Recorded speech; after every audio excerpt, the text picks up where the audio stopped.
Okay, You're still waiting for baby number two. yes. Okay. So good morning, master class. It is September the 4th, 2022. To answer your question, yes, I'm still waiting for baby number 2 in Dallas, but I'll probably be gone 2 or 3 weeks coming in. So we'll have substitutes as best we can, or I'll be teaching in on Zoom. So we're going to continue the one-hit wonders just in order. So you know where we're going to be from week to week if you just look at the one-hit wonders series coming up. And this week we're going to continue with the one-hit wonders on the third one having to do with Gallio. And I'm excited about this because this is one of those things in the Bible that you miss the importance of it 99 times out of 100. You miss the importance of this. So today I'm going to try to convince you that the thing we're going to be talking about is one of the most important things in the whole book of Acts. But I didn't understand why until fairly recently in terms of years. We're going to start in a really odd place and then come around. I was hoping Cliff would be here, Cliff Albright, because he will understand what I'm talking about a little bit more than some of you. I grew up in Oklahoma City. I grew up in the 50s and the 60s. Can we shut the door, please? And then let people come in.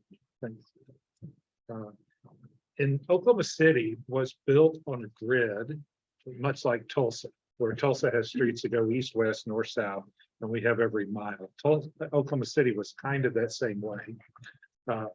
And Oklahoma City was built a lot during the time after World War II, when it was the boom babies, the baby boom babies. And Oklahoma City was expanding very rapidly. We had a grade school built about every square mile or every 2 square miles. And so you knew exactly what grade school you were in, depending on where you lived. And the whole city was set up in a grid. But the way we thought of it was, which grade school do you go to?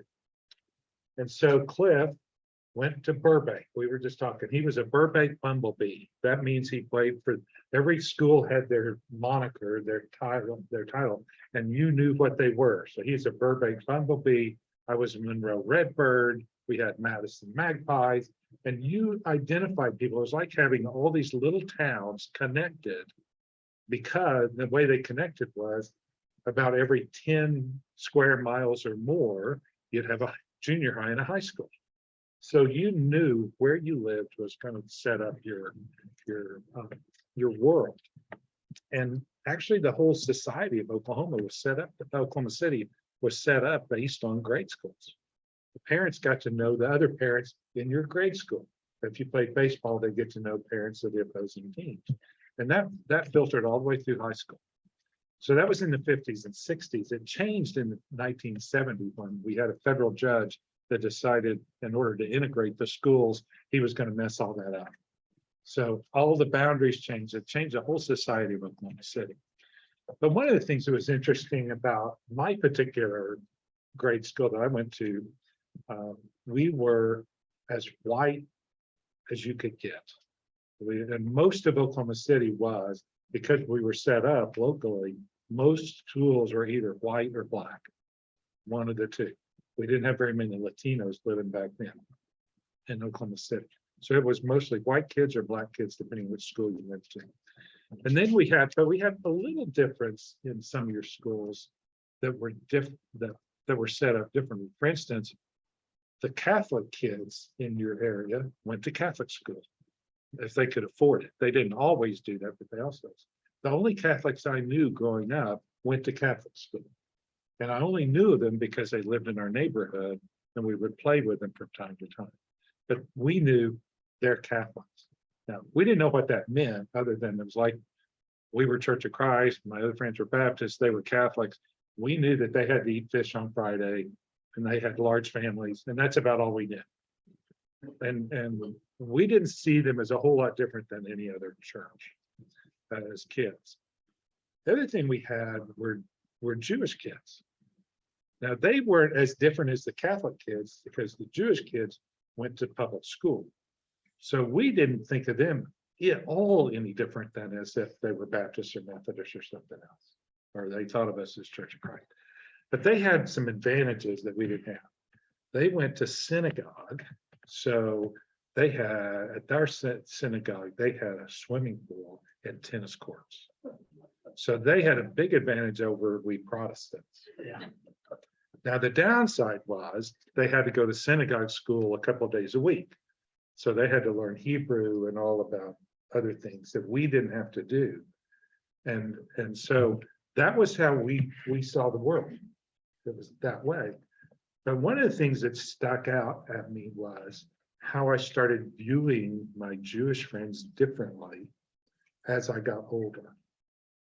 And partly because of my Christian upbringing, but also partly because my parents, especially my father, had some bias against Jews.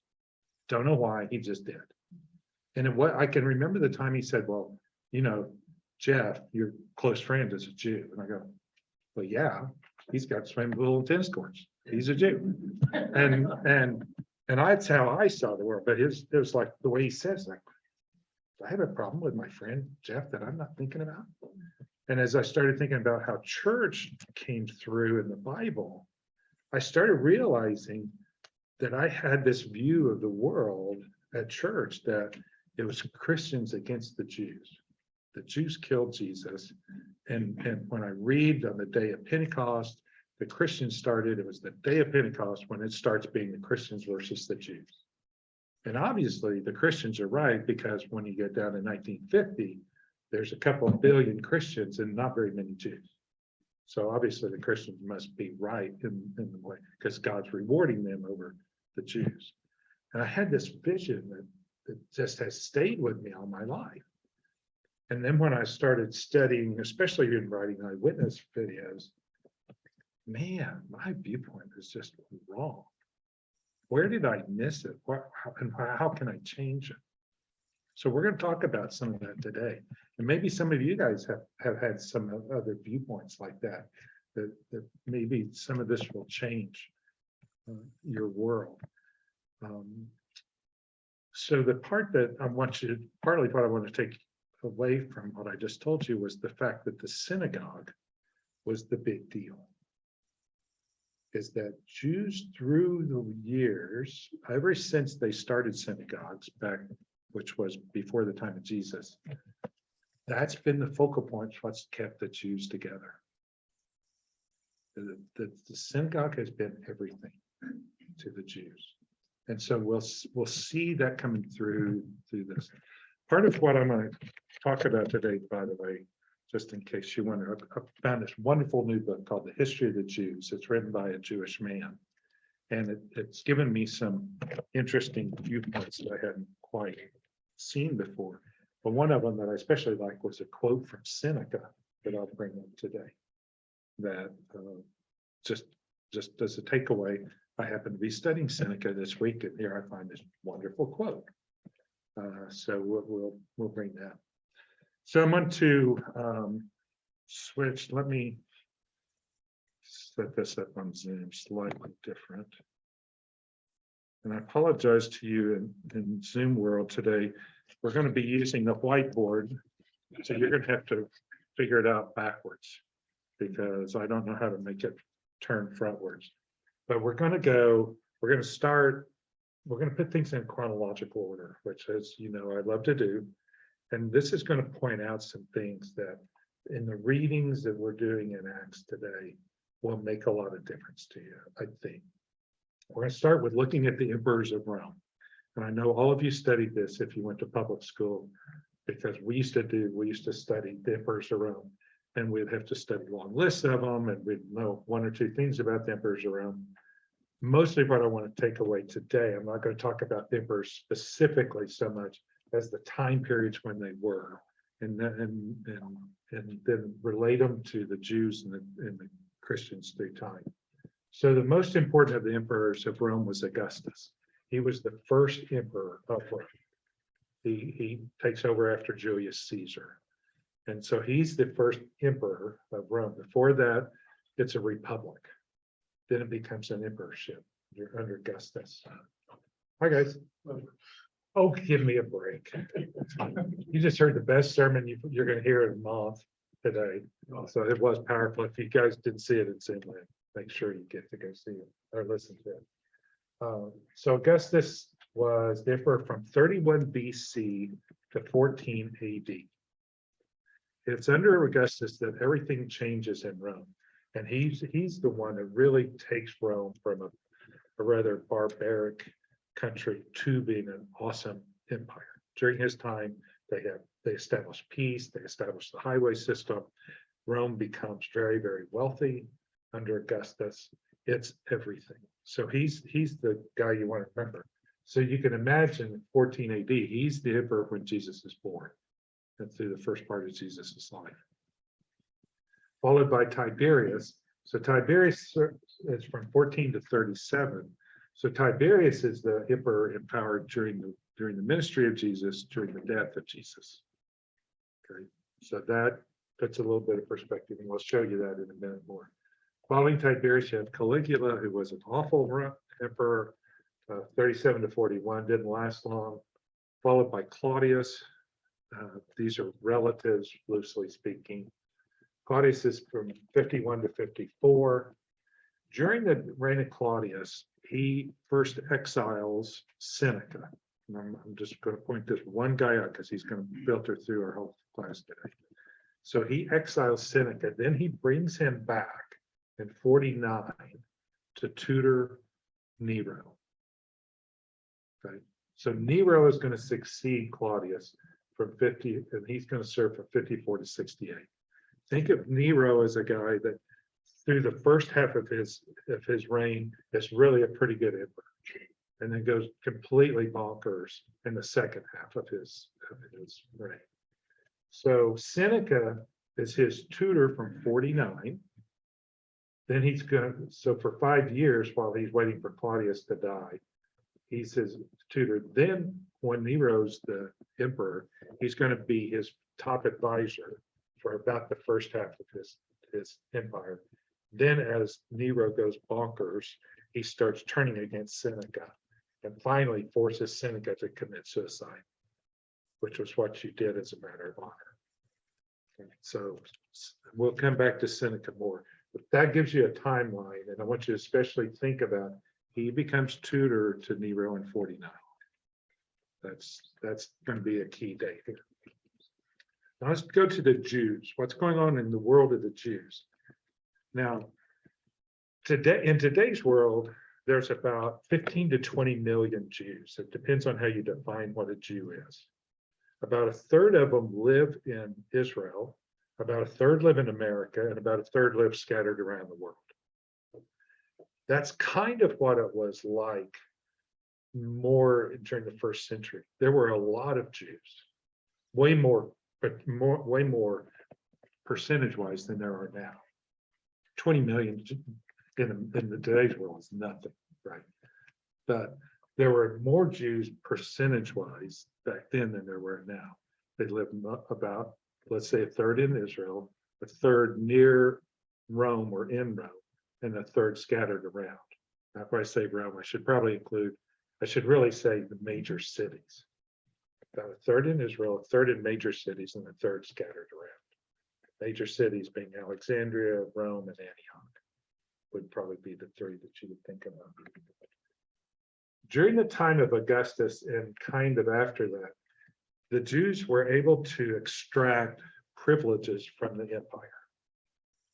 And the way they were able to extract them was they were really hard to deal with. And finally, Rome would just say, look, you can have this, so we just don't have to deal with you. It's like having a child that's hard to deal with. Sometimes they get more privileges than your good kids do. So the three that I want you to really think about are, they didn't have to serve in the military, which was a big deal. The Jews did not have to serve in the Roman military. They didn't have to do emperor worship. And now emperor worship starts becoming very popular after Augustus dies.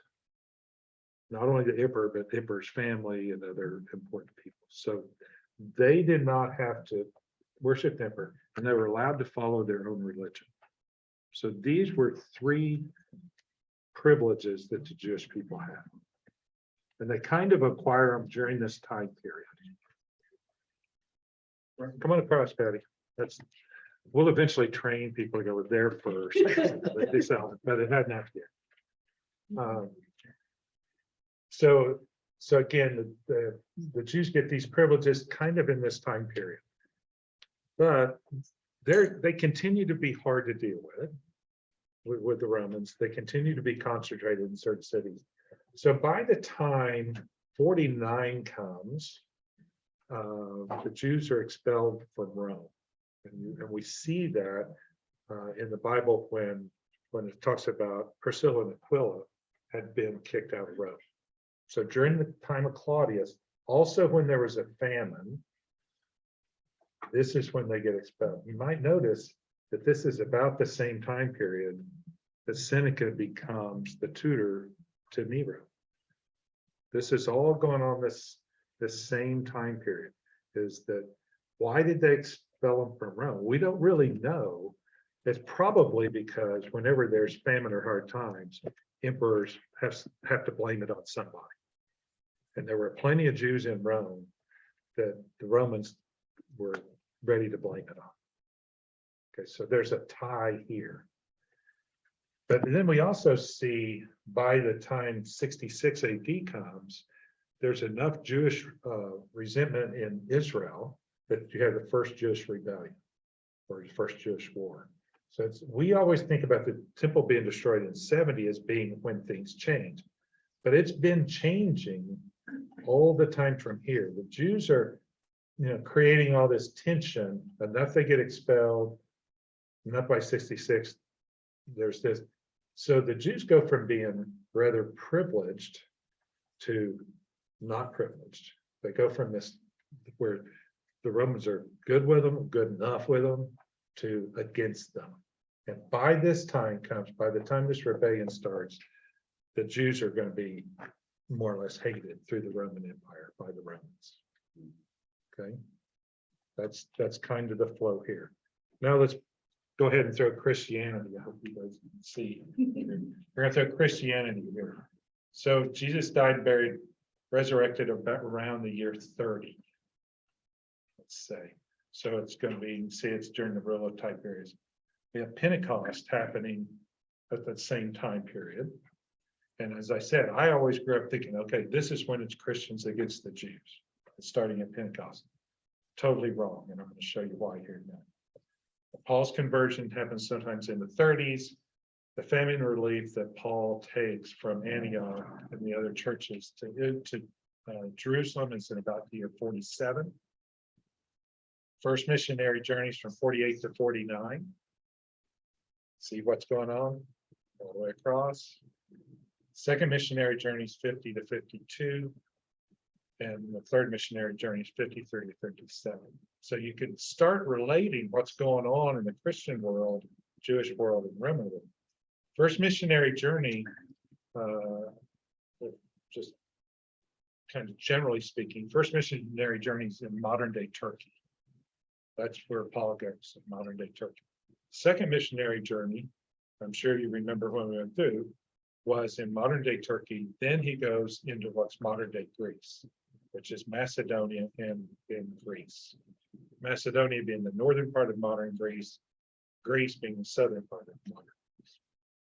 There's another word for it, Achaia, that we'll get into in today's scripture. So what's going on is in about the second missionary journeys, 50 to 52, that's when Paul and his group are going through Greece. They're going to end up in Corinth, and in Corinth is where we're going to see Gallio coming up. So this event, what we're going to read with Gallio, is happening all in the same time period, all the way over to when Seneca is tutoring. And so Seneca is this guy that is well known in the Roman world. He's a philosopher, he's a playwright, he's a big Stoic. We'll talk about that in a minute. And so he is the emperor to be's tutor. So he has got sway. He's got I don't know, whatever you guys call it, but he's got the big stick. So that anybody associated with Seneca is going to have a lot of authority. Gallio is Seneca's big brother. By association, Gallio has got all the sway he needs. When he says jump, everybody jumps. When he passes a judgment, everybody's like, this is it. He's not just a guy that's sitting in court that he's the guy from Rome. He is Seneca's brother. So hopefully this gets you the setup for where we're going to go today. And some outcomes will come out of that hopefully you will find. So let's go to Acts 17 first.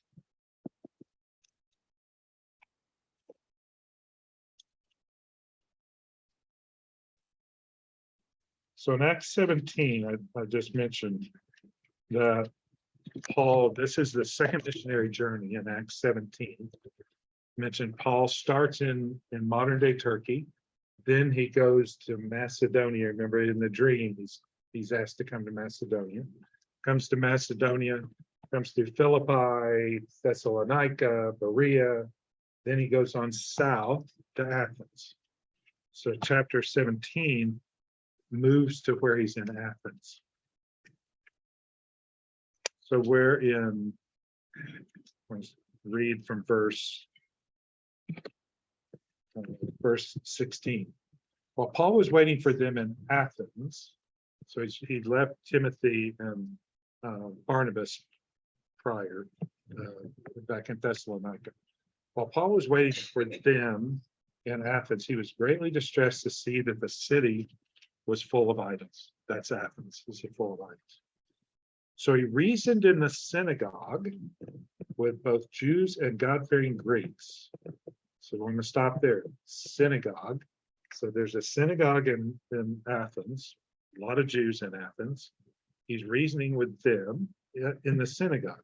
He's reasoning with the Jews. And as we've studied before, the God-fearing Greeks were Greeks who wanted to worship God, but they didn't want to be circumcised. They didn't want to follow all the laws of Moses, but they wanted to worship God.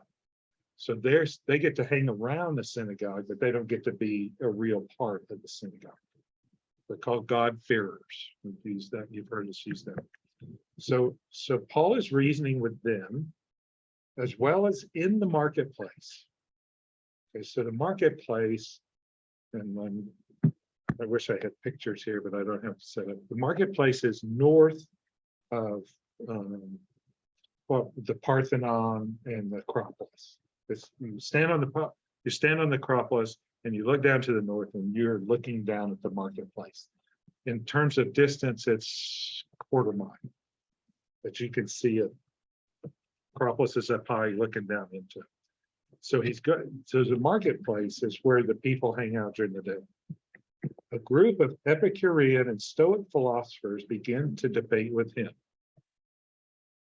Okay, now the Epicurean and the Stoic philosophies were started mostly in they're kind of 300 years old at this time. They were started in the 300s and 400s BC. The Epicureans, their vision was the way you had true life was eat, drink, and be merry. We use that term today for people who like good wine and good food. They actually use the term Epicurean, even though it really meant to be a philosophy of life, not just the particular actions. The Stoics mostly believed that the way you had a good life was be virtuous by terms of virtue. And so they've got to be known for no matter what happens, they're good with it. They kind of low emotion level, they would have made great engineers or architects. Emotions kind of like this, yeah, I deal with it. And I'm virtuous. That's how we are, right? Yeah, virtuous. So the Stoics, think about this. This is 300 years this philosophy's been around.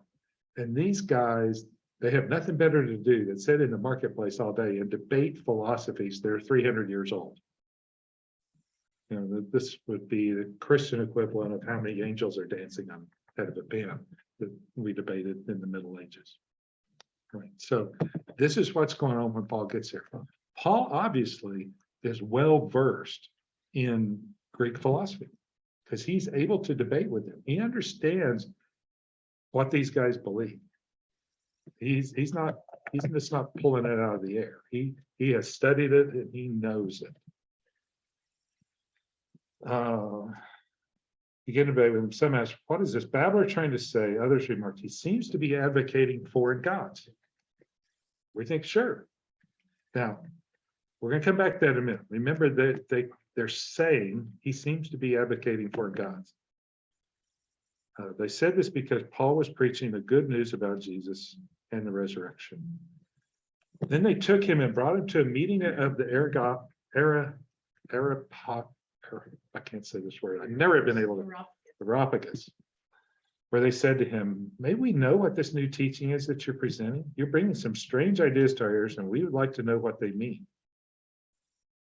And then parentheses, all the Athenians and the foreigners who lived there spent their time doing nothing but talking about and listening to the latest ideas. Now, the subtext to here is they're accusing him of promoting foreign gods, which is against the Roman laws, or at least the Greek laws potentially. When they're going to the Areopagus, they're taking him to this high point on the hills up above the marketplace, and it's a cliff. And if he is convicted, they toss him over the cliff and he dies. So the next place we're getting ready, the next thing we're getting ready to talk about is the trial that Paul is on. This isn't him going, well, the Stoics say this, I say this. This is they have him up at trial. Now, if you were to go, we were just. Have y'all been to Athens? I can't remember. Okay, when you go to Athens and you get up there, there's a whole sign up on this little cliff that explains that this was what's going on. But you don't get that in the Bible. That we think of it, oh, they're just up there having a nice discussion. No, if he gets convicted, he's dead. And he's debating against the Stoics and the Epicureans, and among others. So in verse 22, Paul then stood up in the meeting of the Areopagus and said, people of Athens, I see in every way you're religious. And then he starts into the dialogue that we're very familiar with. And by verse 32, when they heard about the resurrection of the dead, some of them sneered, but others said, we want to hear you again on this subject. At that, Paul left the council. In other words, they said, you're not guilty. They didn't say he was innocent, but they didn't say he was guilty. So he gets to leave the council. Some of the people became followers of Paul and believed. Among them was Dionysius, the member of the Areopagus, and also a woman named Damaris, and a number of others. So Paul has converted some of these people to be believers in Jesus. He's innocent, and so we now we're going to move this story on down the line. But remember, we've already had this encounter with the Stoics and the Epicureans. So now we go to chapter 18. Chapter 18. After this, Paul left Athens and went to Corinth. There he met a Jew named Aquila, a native of Pontus, who had recently come from Italy with his wife Priscilla, because Claudius had ordered all Jews to leave Rome. That's this right here, when they had the expulsion from Rome. Okay.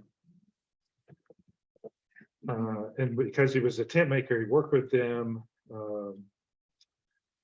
And then I'm going to go on down as a point of note, Paul's preaching in the synagogue in verse 7. And Paul left the synagogue and went next door to the house of Titius Justus, a worshiper of God, the God-fearer. Crispus, the synagogue leader, and the entire household believed in the Lord, and many of the Corinthians who heard Paul believed and were baptized. This is early when Paul is first in Corinth, and he has already converted the leader of the synagogue. So they've got to replace him, right? Because now they don't have a leader in the synagogue. They've got to replace him. And now you can imagine the Jews in the synagogue are not very happy with Paul. He's taken their leader, their most influential people, probably some money, big money givers. They're not happy, and the God-fearers. So that is going to be a problem to the Corinthians. Verse 11. So Paul stayed in Corinth for a year and a half, teaching them the word of God. Time-wise, then, early in Paul's time in Corinth, he converts Crispus. Then we're going to go a year and a half to the end of his time in Corinth. So it's a fairly long time period that we're talking about here. When you get, so between verse 11 and 12, think of it as a year and a half. Now we get to verse 12. When Gallio was proconsul of Achaia, which is Greece, the Jews of Corinth made a united attack on Paul and brought him to the place of judgment. And if you go to Corinth today, the ruins of Corinth today, they have a replica of the place of judgment that's called a Bema seat, B-E-M-A-C, or Bema seat. That's a judgment seat right in the middle of the town where it would have been where this would have come. They would have had the public judgments there. So think about, he's in the middle of town, outside, Gallio sitting on this seat, and the Jews bring Paul in front of them to accuse him. And they're getting ready to have a legal trial. And that's the point. By the way, the term Bema seat is also the seat that is referenced in Corinthians, where it says, we will all stand before the judgment seat of Christ. That's the same word, the Bema. So think about, that's what we're going to be standing before, is the same kind of judgment as this. So they had this big proceeding. You imagine hundreds of people there watching. When Gallio, I'm going to read verse 12. When Gallio was proconsul of Achaia, the Jews of Corinth made a united attack against Paul and brought him to the place of judgment. This man, they charged, is persuading the people to worship God in ways contrary to the law. So that's their charge. What do you think they meant by that? Are they saying this man is persuading people to worship God in ways contrary to Roman law or to Jewish law? Or do you think they left it open? Right? They obviously know they can't charge against Jewish law because with their privileges, that's okay. So they're trying to put Gallio in this position of convicting or persuading Paul, probably because he's teaching against foreign gods, which is not okay. But the implication is Paul is not a Jew.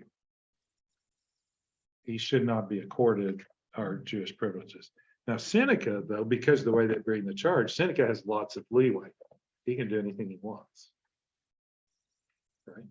Now, so the first question I would throw here, is Paul a Jew? Are the Christians Jews or not? We are 49, we're 20 years after the death of Jesus. Are Christians Jews or not? Should Christians be afforded these privileges or not? Now, if you look at it, it's kind of a mixed answer. We know that Paul and most of the former Jewish Christians still are following Jewish law because they're still allowed to go into the synagogues. They're still allowed to go into the temple where they're going to go. So the early Jewish Christians, which were all the early Christians were Jews early on, they keep acting as Jews as much as they can. So it's not Christians versus Jews. Christianity is a sect of Judaism for quite a while. And now we're to the crux of, is it time for them to change or not? So we know from several chapters later that Paul wasn't Jew. Paul was clearly a Jew, right? He's still going into the temple. That's why they have the riot.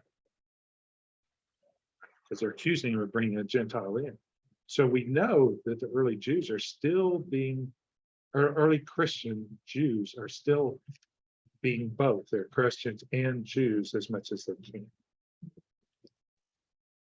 Then we get to, whoops.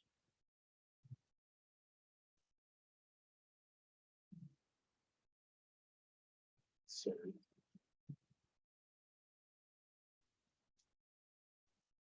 So I'm in verse 14. Just as Paul was about to speak, so the Jews just put their charge before it. Now it's Paul's turn to give his report. He didn't even get to open his mouth. And Gallio said to them, if you Jews were making a complaint about some misdemeanor or serious crime, it would be reasonable for me to listen to you. But since it involves questions about words and names and your own law, settle the matter yourselves. I will not be a judge of such things. In other words, he's saying Christians are part of the Jews, and I'm not judging. This is not a legal matter. This is a matter to be settled among the Jews. So leave me alone. And so verse 16, so he drove them off. Then the crowd there turned on Sosthenes, the new synagogue leader, because he replaced Crispus, and beat him in front of the proconsul, and Gallio showed no concern whatever. Pretty cool. Now, Paul, well, I'm sorry, let me move one more time before I get to Paul. Think about Seneca. Again, he has all the sway because he's Seneca. Gallio is Seneca's brother. Now, did Seneca like the Jews or not? So I'm going to read you a quote that I just found in my new book that I've never seen before that I just love. And this is a quote from the book. It's talking about Seneca. Jews were everywhere predominant and bitterly lamented that the virile Roman conquerors were being vanquished by the humble conquered. He's talking about the Jews. There were so many Jews, and the Romans had given in to it, that he was lamenting the fact that the powerful Romans were being beaten by the humble Jews. Does that sound like, okay, so he said the Jews were everywhere predominant and bitterly lamented that the virile Roman conquerors were being vanquished by the humble conquered, talking about the Jewish people. They were actually beating the Romans by keeping these privileges, and because they were growing so much in Rome, the Jews had their own quarter in Rome. You can actually go to it today. It's still called the Jewish quarter. So obviously Seneca doesn't like the Jews. His brother probably doesn't like the Jews, and the Gallio just doesn't care. Right? He doesn't like them anyway. He's not going to give them any friends. So you have all this going on. Now from Paul's standpoint, this is pretty cool from Paul's standpoint. Now Paul can go, we're enough Jewish that we don't have to do military service, and we don't have to worship the emperor, and we don't have to follow, and we can follow our own religion. So he can have those privileges, which are really important, because at this point, there's not very many Christians. This is a new religion. They're having a hard time getting off the ground. He needs all the help he can get. So this is a real boost for Paul. So, but the bad news is there's not much time between here and here. So what Paul's got to do is he's got to make this pivot from taking advantage of being associated with the Jews to pretty quickly saying, we don't have anything to do with it. We Christians are entirely different. And the Romans are going to have a hard time with that, because the Romans are not going to notice any distinguishment between the Jews and the Christians for maybe another 50 to 100 years. There's no mention of Christians in the Roman literature, Roman things at all until after 100. So they don't see any difference between the Jews and the Christians. So the Christians have to figure out how to separate themselves. A lot of the early discrimination against the Christians probably had to do with the Romans thinking of them as being Jews, not being Christians. Okay. So Paul, this is a big deal. This is the deal that says, where Paul gets it, at some point we have to separate ourselves from the Jews in everybody's eyes. Our eyes, the Jews' eyes, everybody's eyes. The Jews are already seeing it. They're no longer a sect of us. They're already separating. They're the way, they're the Christians, but the rest of the world haven't made that distinction yet. So this is overall, this whole thing with Gallio is a big deal. It wouldn't have been a big a deal if Seneca wasn't his problem. But because of that, all these pieces fall into place. What do you think, Paul, about the outcome of that discussion is going to be going into? You got it already, just told you, I had told them earlier, nothing's going to happen to you, it's going to be fine. Okay, so we didn't read that verse. Let's do that. So I skipped verse 9, which David correctly brought up that we should talk about. Verse 9. This is after he's converted Crispus, so this appears to be fairly early in his time in Corinth, but we don't know exactly when it was, because it said one night, whenever that was, the Lord spoke to Paul in a vision. Do not be afraid, keep on speaking, do not be silent, for I am with you, and no one is going to attack and harm you, because I have so many people in this city. He didn't say they wouldn't attack him. He said they wouldn't attack and harm him. Right. So he has assurance that he's going to come out of this without harm from the Lord. So I think he's ready to make a defense about why it's fine. I don't know what he would have said.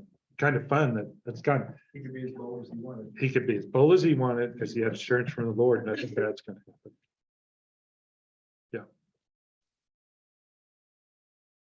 But at this point, let's take the other stance. What if Gallio had said something else? This thing could have gone a whole different way.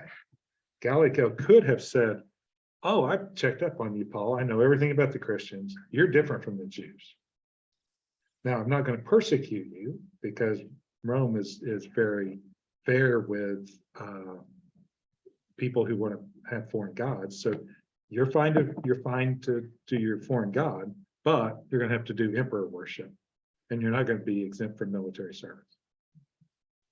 The whole future of Christianity could have gone a whole different way. Would it have helped him if he would have played the Roman card then? Paul could have put, well, it would have kept him from, being persecuted, but that wasn't going to be the case. So is Gallio one of his people? He says, I have people in the city. Yeah, that's a good question. Is Gallio one of the people to be a Christian?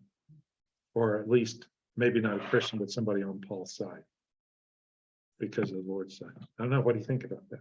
I hadn't thought about that. I asked you. Uh, It says he had people there, and I'm wondering who those people are.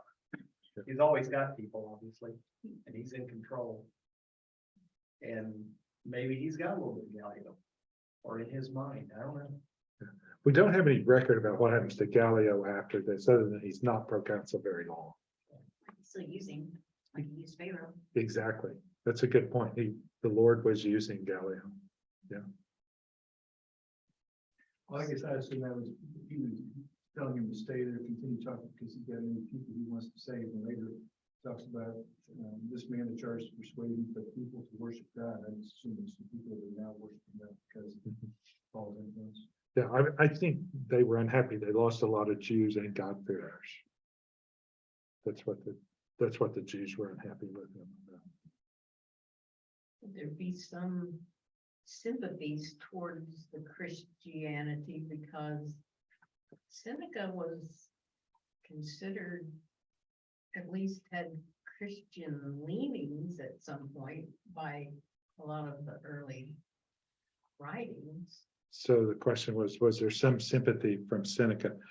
I think what you would get was that the Stoic philosophy was very similar to Christian philosophy in many ways. And so the early Christian philosophers adopted some of the Stoic philosophies. And so I don't think it was quite sympathetic to Christianity, but they had some commonality about the virtues and things like that. So a lot of the early Christians philosophers were much more oriented to Stoicism, especially compared to Epicureanism or some of the other philosophies. I think. Yeah, so I don't think, especially when I read that quote from Seneca, Yeah. it didn't look to me like he's certainly not sympathetic to the Jews. But Yeah. the bigger thing is the Romans, some Romans, not very many, were probably familiar with Christianity, but they saw it as a sect of Judaism. So they didn't see it as a separate religion. But mostly Romans did not even, they didn't like the Jews, they didn't want anything to do with them for the most part. And so they didn't distinguish, because again, there was nothing in the Roman writings about Christians until I want to say it's 127 before you even get a mention of Christianity by the Romans. Now, some of the later Roman historians, one of them especially, goes back and talks about it, but he's like 100 years later. So there's a possibility that Aquila and Priscilla, they didn't know anything about Christianity when they were kicked out of Rome and came to Corinth. And they just kind of maybe took in Paul just because he was a Roman Jew. Yeah, I think that's exactly right. I think when you read it, this deal, Aquila and Priscilla had been kicked out of Rome because they were Jews. They're in Corinth. They take in Paul because he's a tent maker, and then Paul converts them to Christianity. I don't think they were Christians before they came. Although it's possible there But I was, would think they hadn't even heard about it because they were so big. Yeah. You know, had they even heard about Christianity?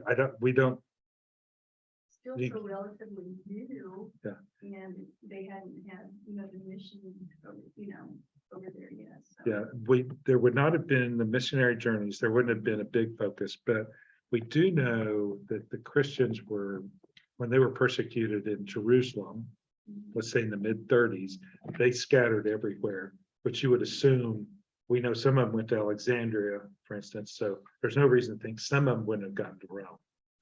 They could have, we don't really know. Yeah. I've always perceived they probably, at the best, they might have heard about it, but they didn't know Christianity until Paul converted. But Paul's living with them, they're going to be his people. Priscilla and Aquila, he's going to drop them off at the end of the second missionary journey. He's going to drop them off in Ephesus. So he's got 1.5 years to teach them everything, and then they're going to be on their own. So think about that. You got 1.5 years of Paul, and then you're going to be the most influential Christians after Paul in the whole movement, probably. He was suggesting that we know that God took the group of us, the group, human race or whatever, and he controlled them for all, of course he controlled them. And we studied them when he kept the Jews at a point, and he kept dividing them up at different times for so long, and then Paul was out there, and then we know that there was a blank time for a long time, and then it just kind of came to a point after Paul's work, and then it's kind of silent. So after his work, it's just kind of silent, that just kind of developed to a point that The group. it just separated. Well, no, I think what I'm saying, Don, is that when you read the missionary journeys in Paul's life, starting when it actually is more in Ephesus, which is going to be in the third missionary journey, he's training other people to take his place. So he has trained, by the time he goes to Rome the second time in 68 when he dies, he has trained a lot of people. And when he did his last journey, he said, this is it. Well, but he actually has that, what we have in the Bible ends in Acts. And so Paul lives another 6 years after that. Yes, So during that time period, he's training people. And then there's enough that they Yeah. look like they spontaneously he went combust. into Greece and all kinds of. Spain, everywhere. And it was going on. Right. So you went Jews, God was controlling Jews. Well, but then we And have, Paul did all his work. yeah, but remember when the temple's destroyed in 70, the Jews get totally dispersed. Most of them die. Yeah. There's not very many of them left after the Romans did, not in Israel. They've either killed or most of them died in Israel. Most of the Jews that survive after the temple probably live outside of Israel, or certainly outside of Jerusalem. They're actually, from this point on, and then later there's another rebellion down in the 100s. They're not even allowed in Jerusalem after that. The Yeah. Jews they can't even go there. So the expulsion from Rome really saved them. Huh? Well, the But they- expulsion from Rome is actually very short. Because the way we know that is when they're expelled from Rome in 49, by the time Paul is in Ephesus the second time on the third missionary journey, and here they send Priscilla and Aquila go back to Rome. So you have a church in Rome, or churches in Rome, by the late 50s, and Priscilla and Aquila. So apparently the Jews, maybe not even all of them were expelled, but apparently by the late 50s, after because Claudius dies in 54, then apparently that expulsion's kind of given, they get to go back. Okay, I'm gonna quit there because I've taken up more time than normal. So let me quit there, and we'll pick it up next week, or if you have questions, send me something, we'll get to it. But hopefully you get to see some things here that were pretty cool that you can't pick up in the Bible necessarily. So when you quit, then the question started, so. You have to wait. Let me sign off. See you, Zinland. Bill quit and Christian started. That's right. Phil, you had us read